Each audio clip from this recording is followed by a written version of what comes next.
What's up, everyone? You listen to KCWU, 88.1 The Burg, your music center, and we'd like to welcome you to the Real Authentic People podcast, also known as the R.A.P with Roberto, Atong, and Paige. a show where we talk about social issues with social people. what's up, everyone? How was your spring break? It was Something? It was something. Smile through it. Smile Smile away, through the boys. pain. Smile away. Well, SZA says hello, you know. You went to see SZA? I went to see SZA. She said, hey, you know, tell your friends. I said, what's up? And I was like, Wow. I guess. I didn't know y'all were cool like that. Yeah, me, you know, she was like, you know, you on the way back over there, you know. She saw you. She saw me for me. I got love noticed. I got noticed. She waved at me, and I was like, Wow. listen. You know, she was in a little cloud or something because her show's like, you know, she has the money. So, Right. you know. I So didn't know she's y'all good. were. I didn't know y'all were cool like that. Like that. Wow, besties. So how was your spring break? I know we're smiling through the pain. What's the pain that we're smiling through, sister? No, actually, I'm being dramatic. I had a pretty great spring break. I'm being real dramatic. I had a great spring break. I went out every other day. I had good food. I love You know, I was just eating well. You know, my iron levels went back up because I was eating my mother's food. Nice. That's always good. I saw a little bit of sun on the west side, so Yeah. well, I mean, I can't really complain. You know? Yeah. What is the word? Rediscovered my love for going to the movies this spring break. I went to the movies like 3 times, and I saw 3 different movies, and I had a great time. You know, I saw Scream 6, Love it. which was fantastic. I love the Scream franchise. I saw Creed 3, which was great. And I saw Ant-Man, which was a movie that was made by Marvel. Oh. But, you know, one thing that 2 of those movies had in common was the villain, which is played by Mr. Jonathan Majors, Crying, puking, up-and-coming throwing up. actor, who No, I guess has taken... Came up. Yeah, I think, he I came think he's up. no more up anymore. That's true. Potentially. You know? Allegedly. He took those villain roles and... A bit too serious. Maybe Method is I bet- method maybe a is little bit not too that seriously. I thought Yeah. he was the Joker. Yeah, so allegedly, over spring break, some news broke about Mr. Majors and a domestic dispute Right. that he had with a girlfriend, which is very interesting. You know, because I feel like the internet was on his side for a bit first, but I feel like Yeah. what made everybody go, ooh, you might have done this, G. Yeah, you know, there's always like a divide that happens when someone is accused of being an abuser. Mm-hmm. You know, there's people that are like, oh, and especially because he's a black man. Right. You There know, was a people- denial. It's like, no way. And then, you know, you kept reading on and seeing some paperwork. And you're yeah. like, oh. This is looking a little not great for this person. Right. You know, and like I noticed the Twitter discourse because he's been trending for the last few months. Right. He was set to have a really, really big year with a bunch Extremely of big. movies coming out. Yeah. He was going to get paid. He was getting He was getting paid. so paid. Right. He got 3 franchises. He got In 1 year. In 1 year. So You know, like, and so people were skeptical. They're like, oh, they're trying to tear a black man down. He's finally making his way up, and they're just trying to tear him down. Mm-hmm. Or somebody is able to speak their truth, Exactly. and we need to speak truth to power. And this happened, you know? Listen to victims, everyone. Listen to victims. Listen to victims, because honestly, because I feel like this also brings up like another topic when people are like, oh, they're trying to like ruin their career, yada yada. But I'm like, why would she lie about something like that, especially when Right. they're such a huge famous person? Yeah. Because the likely chance of her being believed is really low. So I don't think she would like take a victim would take like the risk Yeah. to try and say like, oh, this and this happened to me, unless like it actually did happen. Yeah. So And like, there's a power imbalance with a lot of those relationships where, you know, this relatively unknown person is dating this big movie star. They have agents, they have publicists, they have managers, they have money that can silence you right. and get you to try and make it go away. Why would I risk being, you know, targeted in that way if I'm not telling the truth? Mm-hmm. And I I feel don't like- have the same resources, so why would I? Yeah, and even like in the text messages, I think were released by their lawyer. His lawyer. So and based on the text messages, like she was mainly like, apologizing for what it is that had Very happened to them instead of apologetic like tone. what was like going on towards her. Yeah. So, It's It's a interesting. complicated Yeah. just event because it's very blindside. I was blindsided by it, honestly. I wasn't expecting that, but then it's like you can't. Expect We don't it. know these No. people. right. We don't know these celebrities. I've never spoken to him a day in my life. Never been in the same room. And I was like, no way, really? But like, why are we surprised? We don't know them, and we know the statistics, and we know what happens when certain people get in power, or they get that little bit of power, and they want to wield it over others. Right. And I wasn't, because I like to wait for things to come out to have informations before I have an opinion. Right. And when the news first broke, I was like, interesting that this is happening. Sure, it's happening at a time where he's at the height of his career, but like also she could be telling the truth. And then when his lawyer released those text messages that were in no way helpful to his situation at all. No. And if that's the best that his lawyer could, Come up with. then it doesn't look very good. No. And the discourse around him as an individual, especially on the internet, because, like before like the story had broke, he was posing, like with the roses and wearing pink, and there was people were polarized. Right. They were talking about femininity, like, because I feel like people were discussing his relationship with Michael B. Jordan, how close they were and stuff like that. And everybody was all like, oh, well, we should appreciate, like the brotherhood and how, like, they're okay with being affectionate. Because I feel like he was being, like, thrown down, like, oh, why you disaffectionate, rah, rah, rah, But, like... And we can be so easily fooled. Right. Like, we were defending the fact that he was being, more soft and caring with, another man in friendship. Right. And people were like, oh, they're emasculating themselves and blah, blah, blah. And then those are the same people that turn around and be like, oh, wait. Maybe they're just trying to tear him down. When just the other day, y'all were saying he's not man enough. Exactly. And I think it falls under, like, the same topic of, like, what's going on with the NCAA, the women's basketball tournament. Because I feel like it was, I don't know if you guys know what was going on, but, why am I forgetting her name?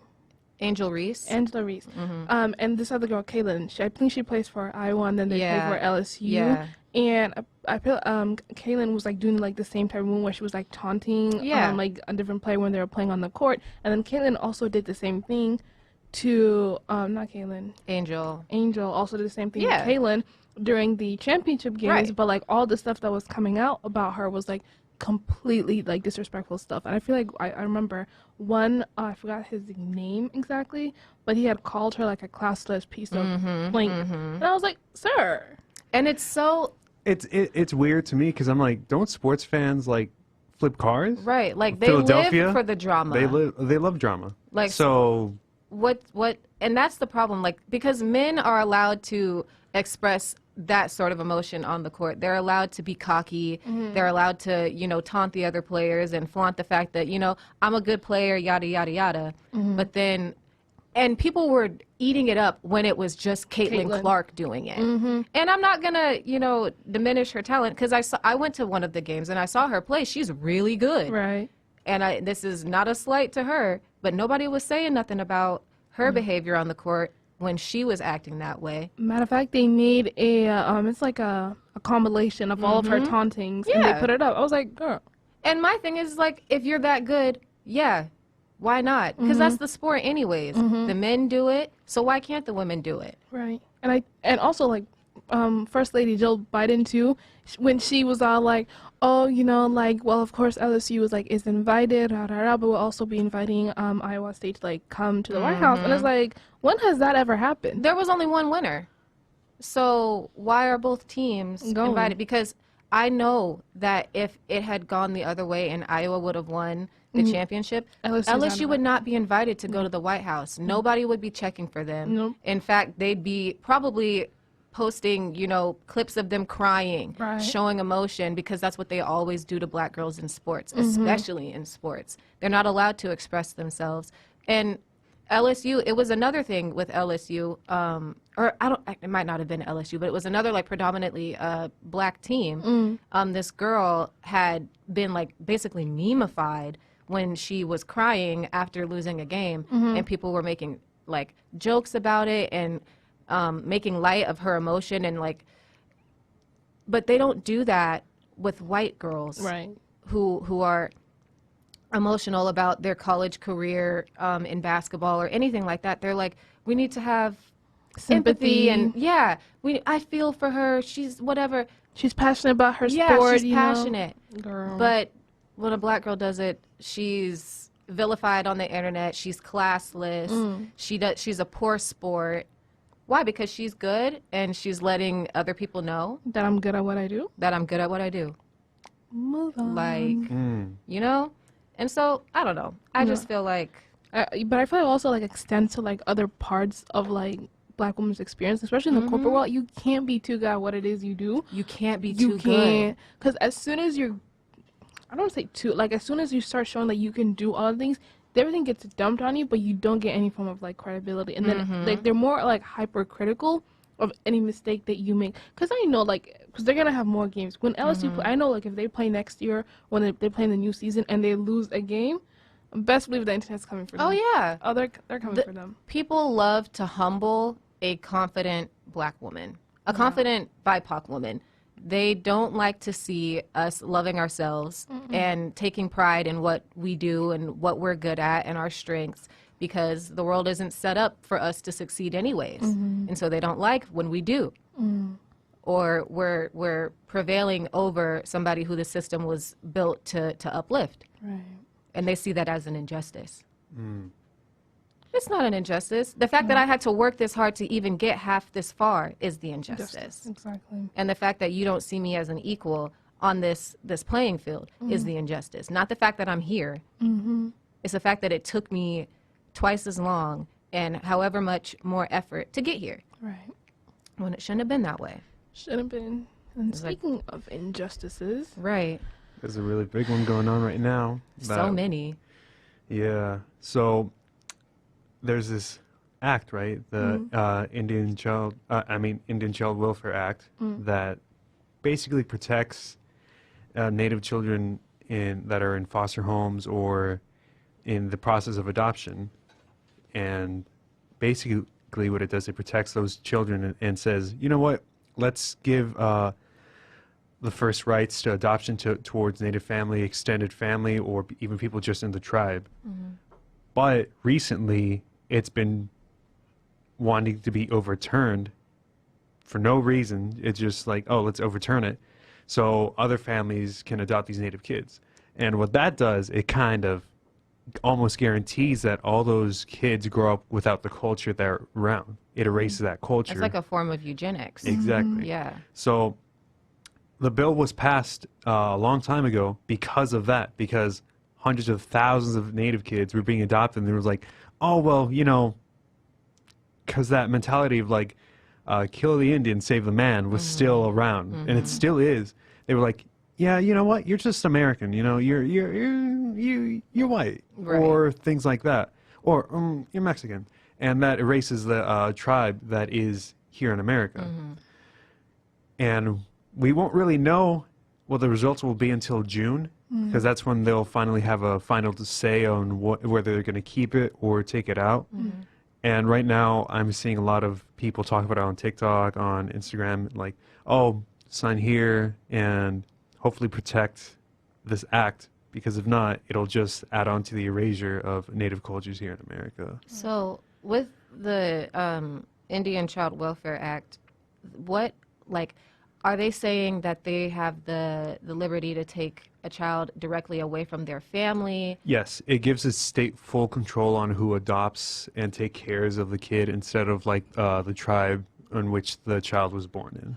Wow. So even if they're like in, you know, a Enrolled. functional home, Yes. you know, with their family is able to take care of them, they could just show up and be like, we're going to take your kid. Basically, yeah. That's they could say insane. like, these facilities aren't up to par and par stuff like that. for the child, so we're gonna That's so take crazy. him. Or if a child is in a foster home or in an orphanage, the state's like, oh well, they belong to the state, and we decide who they go to. It's no longer like, oh, let's give the child some leeway to probably choose a family from their tribe or even extended family, like my third cousin, 8 times removed or something like Yeah, that. someone that has a connection Yeah.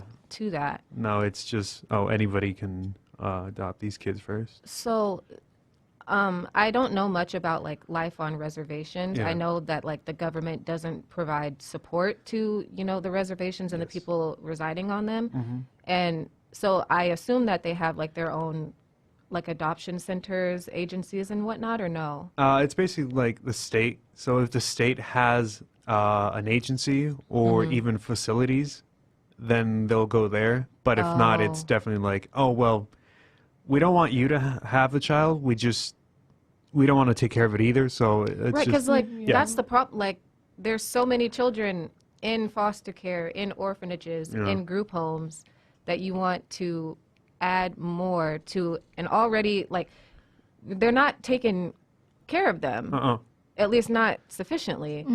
And so like who are you really trying to help with an act like this? basically they just want to erase culture because you can't pass it down. Because you can't pass it down. You don't know the language, this and that. There's still erasure. So, like you said, it's kind of a form of eugenics. Yeah. Where it's like we're not killing them. We're just giving them Just killing a the better culture. life. killing the culture. Yeah. They'll probably maybe have a good life. Yeah, you never know. potentially. Who Potentially. knows?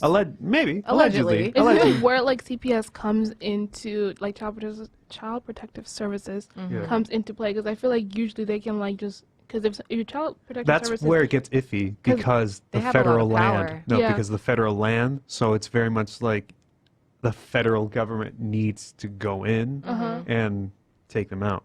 so CPS is not considered part of the federal. Or a CPS like think- a state. Yeah. I think it's a state to State by state. state. Yeah, it's a state by state because even state by state, a lot of tribes either have a lot of power or a lot of tribes have barely any or any recognition at all. That's so crazy. That's like the schools that they would build just specifically for indigenous people Yeah. to indoctrinate them into like Christianity, teaching them English. It's basically the same thing, just not as No, it's not. There's no school, so it's That's not the true. same thing. That's it's not true. the same thing. It's just the but I mean, home. it's The that school that is the stripping home. away of the culture and like Yeah. putting them somewhere where they have no connection Exactly. to their roots. It's like it's so devious.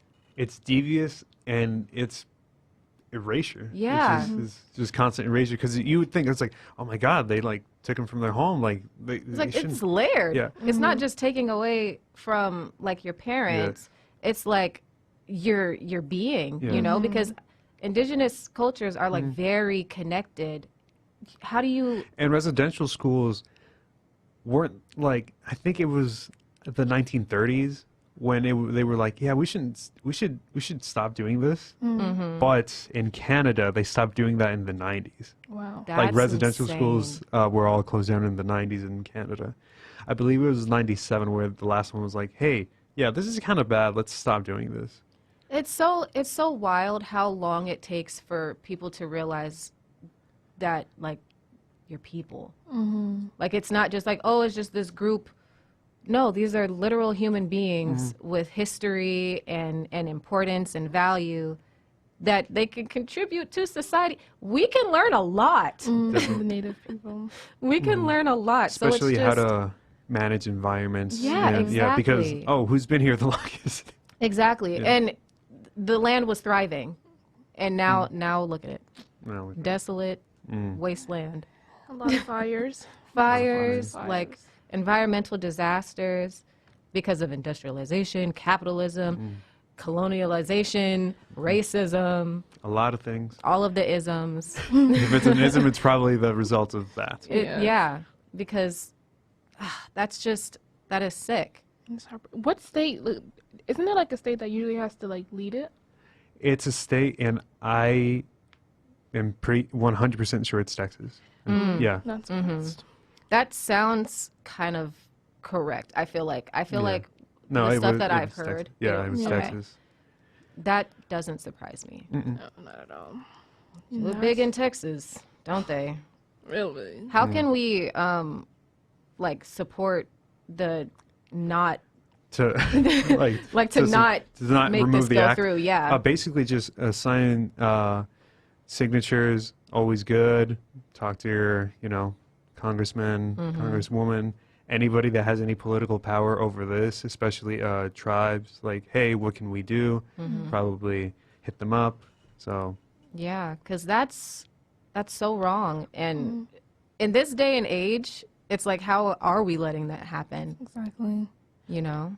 There was like I can't remember the exact paper that I read, but I think like it stated that the United States was on like stage 7, because usually like before like you reach like fully to be able to like it's like a genocide scale. Yeah. And I feel like, and I based on what I remember from the article, it says that like the United States is on like stage 7. I'll bring this up next I'm pretty week. sure stage 7 wasn't it just like othering Yeah, and stage making 7 is othering and like differentiating people. differentiating And and like belittling and Yes. dehumanizing. Yeah. And I feel like this like fits into, because you're legit othering people. Because it's not even othering people. You're just property of the state. Yeah, like 'Cause you you're not don't even have people. personhood. No. You don't have autonomy over yourself or your child. And or, since they are children, like until they're 18, they legally have Cannot Yeah. to make be any the decisions. state. Yeah. and that's a whole other can of worms of just like how we treat children in society Yeah, and how like they're not people. And the lack of autonomy that they have over a lot of Yeah. stuff. There's this one specific movie that I'm thinking about, but it's like, what is it, Saving Kate or something like that. And it was like this one child, she like no longer like wanted to live. My Sister's Keeper. Yes. Yeah. She no longer wanted to live, and I think her mom was all like, oh, you need to do this, like, you do want to live. But she had specifically asked her father to take her to the beach, even though, like, it wouldn't guarantee her, being alive, etc., etc. Yeah. But her mother was like, oh, and to the point that her mom took her own daughter to court over it, I think. Yeah, that's My Sister's Keeper. And I was all like, the lack of autonomy that young children have is really crazy. That movie is a really good example of the lack of autonomy on both spectrums, like a sick child versus the child who is like donating, parts of herself to her sister to keep her alive. Well, she doesn't want to do that, but she's like 11, so they're like, oh, you have to do it. You have to do it. Like, you're 11, what do you know? Right, you like, don't you know change your anything. mind every day. That's a Yeah, quote. like she changes her mind every 5 minutes, right. but it's her body. And also, everyone changes their mind every minute. Like, Right. we're humans. We're all Exactly. allowed to do this. Like, children are allowed to feel their feelings and have their opinions and make decisions about their own well-being to a certain extent. Like, I Right. understand children, they're not as cognitively developed, Right. obviously, but there are certain things where they should have the say of whether or not they should do this. Exactly. Especially if they say, no, I don't want to do this. Then they don't want to do it. And that's their choice.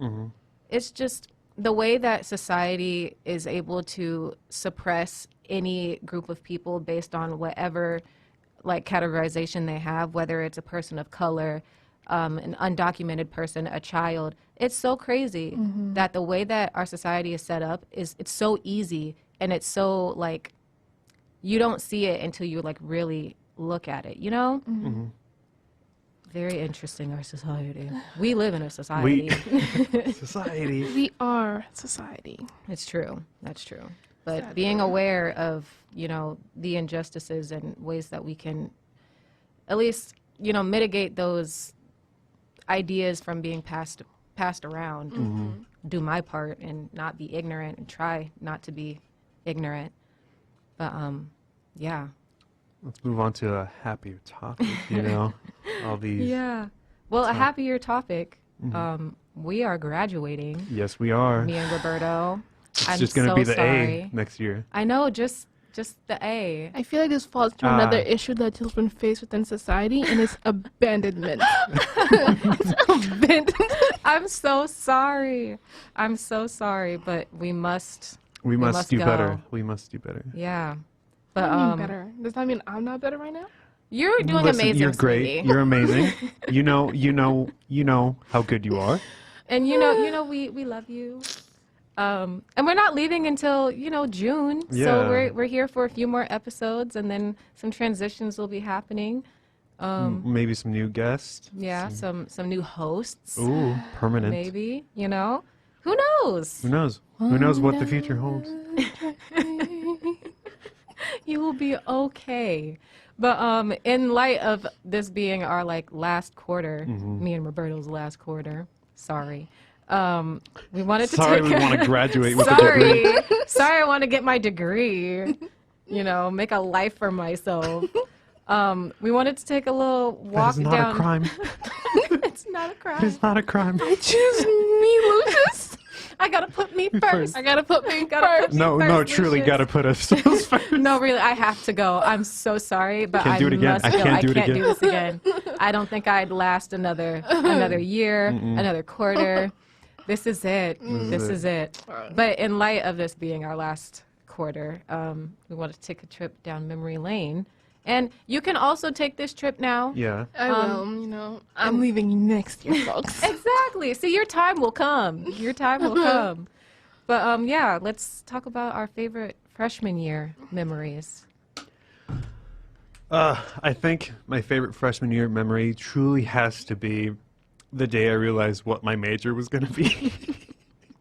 Because I went my fall quarter, a good 3/4 of my winter quarter going, I don't know what I want. What That's natural, though. what am I going to do with my life? And then spring quarter, I took some like history classes, and I was like, listen, I think I got to figure it out.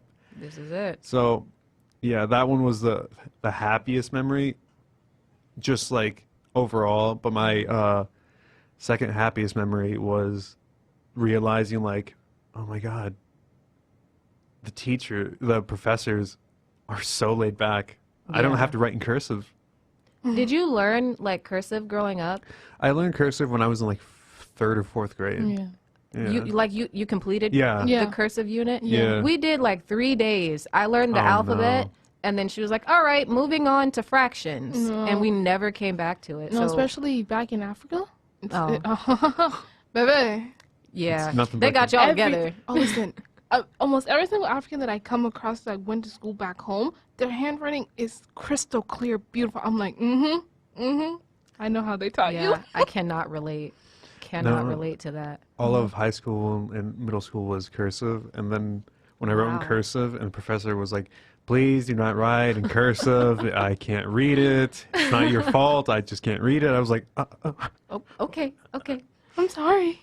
"Sorry. I guess I need to regress. I can't. I'm sorry. You can't keep up." The cursive is like dying now, though. Nobody really knows cursive anymore. Like you guys, No, but we're different. yeah, you guys We're are a bit different. different. We're a bit different. But how about you? What was your favorite memory or memories? I think my freshman year, all of my like greatest memories revolve around BSU because that's just how I got involved in everything. Yeah, I think one of my favorite memories from freshman year was the BSU barbecue because we just went to Kiwanis and we got on the grill and ate food and Just danced and yeah, just hung out. The weather was nice and it was the first time and it was right before Black grad. So it was the first time outside of like BSU where Black people had like congregated off campus and just like was Black in the park. You know what I mean? Yeah. And like that was really, really fun. Showtime was also one of my favorite memories. I did perform at Showtime my freshman year, Oh my God. which was fun. I had a great time. Did you win? No, I did not win. I came in third. Oh, see, But it's just really because good. like they didn't understand. They didn't understand like my piece, you Right, know? right, They just right. didn't get it. Right. And that's okay. You know, the world has to catch up with you sometimes. Bold. You know? It's a jet bold setter. statement. You know? It's whatever. But yeah, those like BSU is probably like the overarching my favorite memory from freshman year. What about you? I went to uni on Zoom. Oh, COVID, yo. COVID. I forgot. Yeah. Right. 2020 was like full COVID. Can't relate. Can't relate. So sorry. Oh my. Anyway, the one fun memory that I do have, I think it's either my sophomore. I think it was my sophomore year. It was my sophomore year of uni, and me and my friends used to congregate in homes, and we just do like a breakdown of our days. And the most it was so funny. Like I always went home smiling, or my cheeks hurt because I was laughing so much. Because like those opportunities of connection, especially. And we do like a breakdown of what we did throughout our day, like what we saw. I was like, oh, you saw that too? And it was really nice. Especially when you have to be like quarantined or isolated. Did you meet or did you all like Zoom? We did meet at ASA. Yeah. So all my good memories also started around ASA too, I would say. Those ESC orgs, they be doing it for us. African night is May 13th from 5 to 10 p.m. Period. Where at? Cirque Ballroom. There we go. What's the attire? Y'all know us. It's happening. If you are not going to show out, mama. Show up and show out. Show up and show out. Also, I think Mabuhay is on. Is it Mabuhay? It's Barrio? a Barrio. Barrio. Barrio's on the 12th. And then May?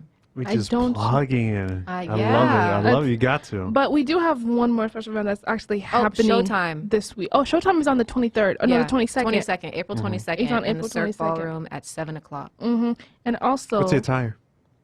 Come as you are. I think it's Y2K. Y2K? Come as you are. Come as you are. But on the poster, I saw Y2K. Yeah. The show theme is Y2K. So if you want to show up in like 2XL Don't jeans, tell me that. you can live your Don't best tell me that. life with your like really large white tee, fresh Air Force Ones, maybe 2 pairs. I'm pulling a Beyonce. Period. Crazy in love? Mm-hmm. Exactly. But we do have an event that's actually happening this week, which is the Ramadan dinner. That'll be happening on Friday, April 7th in the Cirque Ballroom A from 7 to 9:30 p.m. Keep in mind the doors open at 7 p.m., but the food is actually served at depending on the time that the sun sets, because within the Islamic religion, during the month of Ramadan, people usually fast until sunset, and the time of the sunset usually varies on how high that sun is that day, so it might take longer or might set sooner that day. So keep in mind, and wish your fellow Muslims Ramadan Kareem. Perfect. And we'll be back next week just doing some announcements throughout the hour. So you can catch us here every Thursday from 2 to 3 to know what we've got going on at the DEC. And with that, see you, we'll everyone. see y'all next time. That's a wrap. That's a wrap.